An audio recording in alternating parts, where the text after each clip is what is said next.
The cold came first, not as weather but as a feeling, a thin knife sliding under the skin while the town square in a small Midwestern city pretended everything was normal, cars passing, flags hanging, shop windows glowing with things meant for other lives. A woman sat on the curb with a little girl tucked against her side, both of them too still, as if movement cost more than they could afford.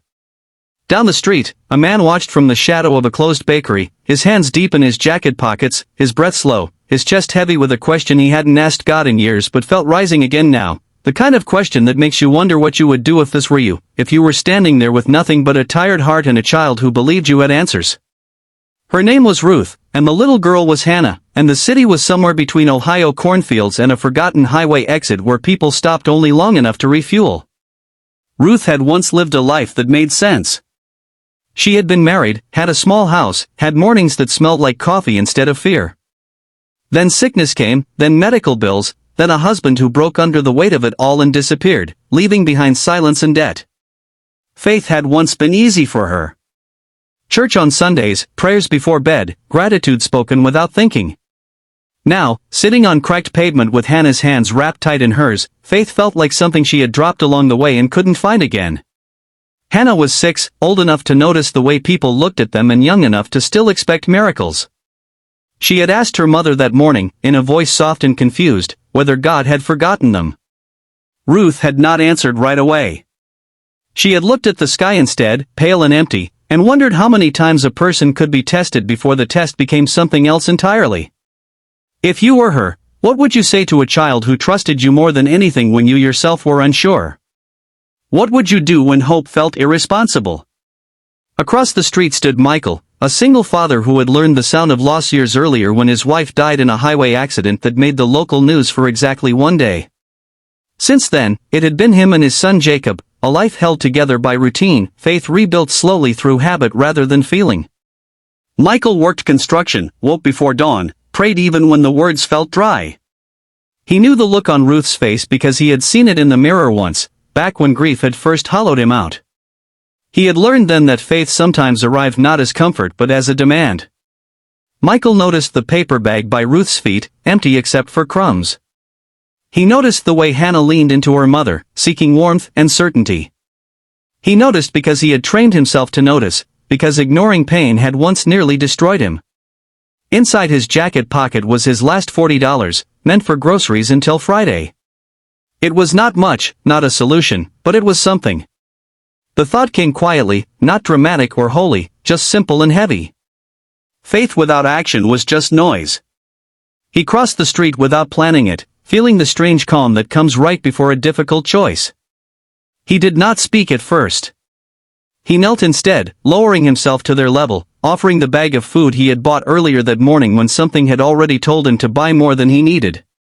He saw Ruth's eyes fill with something close to shame, and he understood it, respected it, wished he could take it away.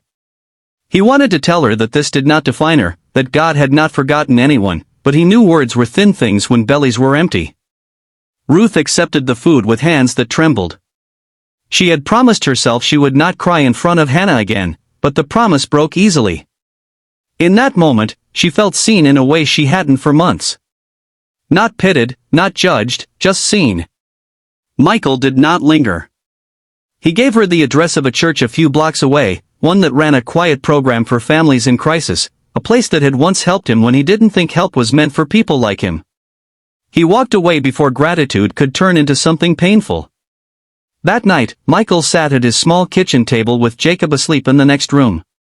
He prayed differently than usual, not asking for comfort or understanding, but for courage to keep noticing, to keep choosing action over fear. He wondered if he had done enough, if he should have done more. He remembered Hannah's question, filtered through Ruth's silence, and felt the old ache press against his chest. God did not forget people, he decided. People forgot how to look. Days passed. Ruth found the church. It was not a miracle, not a sudden transformation, but it was a door. They helped her apply for assistance, connected her with a temporary shelter, offered childcare while she searched for work. Hannah started smiling again in small, careful ways. Ruth started sleeping without waking up afraid every hour. She thought often of the man who had knelt in front of her without asking her to explain herself, whose faith had looked like groceries and directions instead of sermons. Weeks later, Ruth saw Michael again, this time inside the church basement during a community dinner. Their eyes met, and there was a recognition that did not need words. Two people who had been broken in different ways, standing on the same floor, held up by the same quiet grace.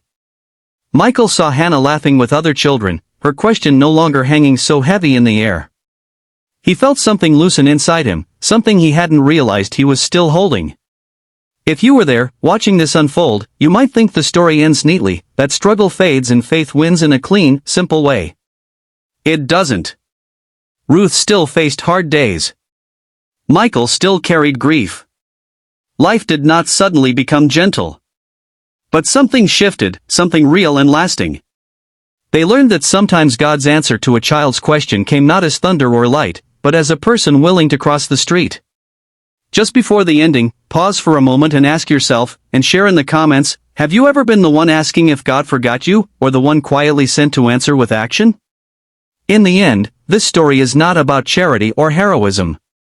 It is about the fragile, powerful moment when one human decides another is worth seeing, worth helping, worth loving without conditions. If this story truly touched your heart, stirred something tender or awakened a quiet hope inside you, please like, comment, share, and subscribe, and carry this reminder with you that sometimes the most powerful prayers are the ones we live.